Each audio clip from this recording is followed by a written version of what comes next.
एक बार की बात है। एक हरा भरा गांव था जहां एक खुशहाल परिवार रहता था। उसके परिवार में माँ बाप भाई और बहन रहते थे। माँ यानी सविता, बाप यानी रामू और उसके दो नन्हे नन्हे बच्चे मुन्नी और मोहन रहते थे। एक बार रामू काम से बाहर चला जाता है।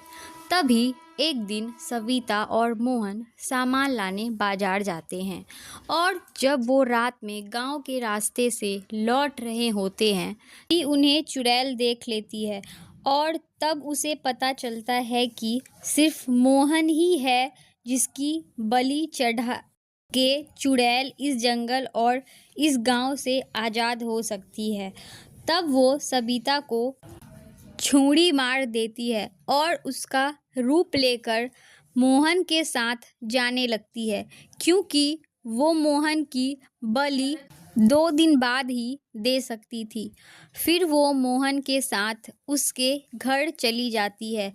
जब वो घर जाती है तो मुन्नी सो चुकी होती है। फिर मोहन भी जाके सो जाता है। रात गुजर जाती है और सुबह हो जाता है। सुबह होते ही मोहन का दोस्त आता है और उसे बताता है कि उसके एक दोस्त का एक्सीडेंट हो गया है और उन्हें उनसे मिलने शहर चलना चाहिए। फिर मोहन अपनी माँ से इजाज़त लेता है और चुड़ैल यानी सविता उसे ना नहीं कह पाती। फिर मोहन अपने दोस्त के साथ शहर के लिए निकल जाता है और हॉस्पिटल में अपने दोस्त से मिलने जाता है। इंसानी बातों से इरिटेट हुई चुड़ैल गांव वालों को परेशान करने का सोचती है, लेकिन अचानक एक दिन रामू शहर से वापस आ जाता है और चुड़ैल यानी सविता के लिए एक और परेशानी बढ़ जाती है। रामू सविता के व्यवहार में कुछ अलग महसूस करता है।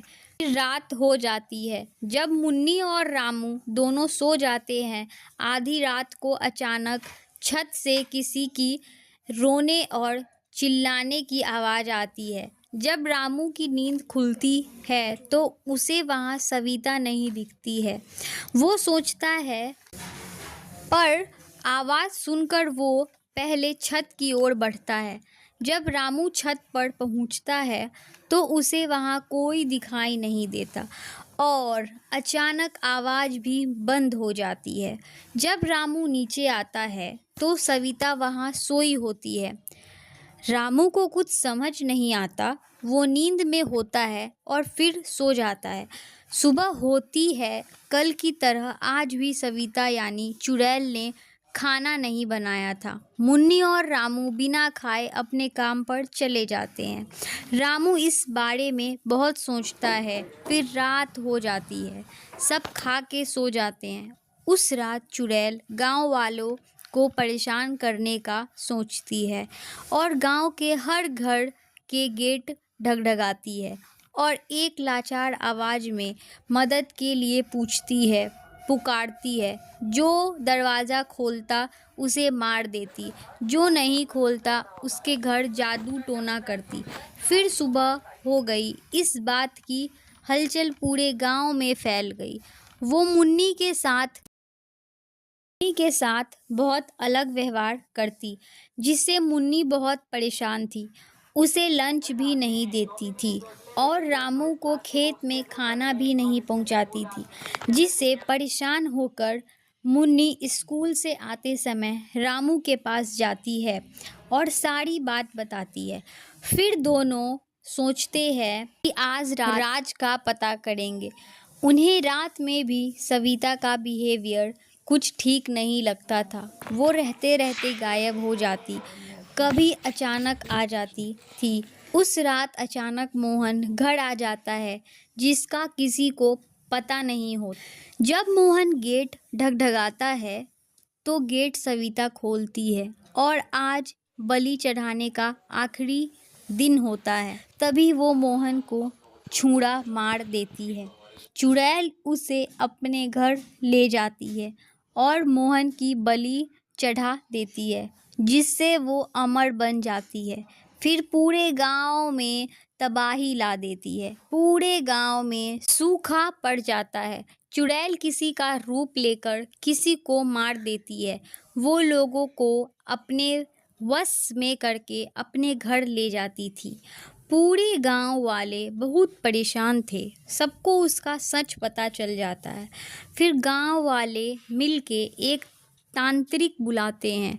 फिर तांत्रिक उसे बताता है कि वो बहुत शक्तिशाली है। सालों पहले एक औरत को गांव वालों ने बड़ी बेरहमी से मार दिया था, जबकि वो बेकसूर थी। उसने कुछ नहीं किया था और तभी से वो इस गांव के पीछे पड़ी हुई है। वो इस गांव पर कब्जा करना चाहती है और उन्होंने इसे जंगल में कैद किया था और अब वो सविता के जरिए उसके रूप में वापस गांव में आ गई। इसे छुटकारा पाने का एक और तरीका है। हमें उसका घर खोजना होगा। फिर सारे गांव वाले मिलके उसका घर खोजते हैं, जहां उसे सविता और कुछ लोग बेहोश मिलते हैं, जिसे वो बचा के ले आते हैं, जिसे चुड़ैल को बहुत गुस्सा आता है। फिर तांत्रिक उसे पकड़ लेते हैं और एक बहुत बड़ा यज्ञ करते हैं और उसे फिर पकड़ लेते हैं और उसे कैद कर लेते हैं, जिससे मोहन और चुड़ैल ने जिनकी भी बलि चढ़ाई थी वो सब वापस आ जाते हैं। फिर से पूरा गांव हरा भरा हो जाता है और रामू का परिवार भी पूरा हो जाता है।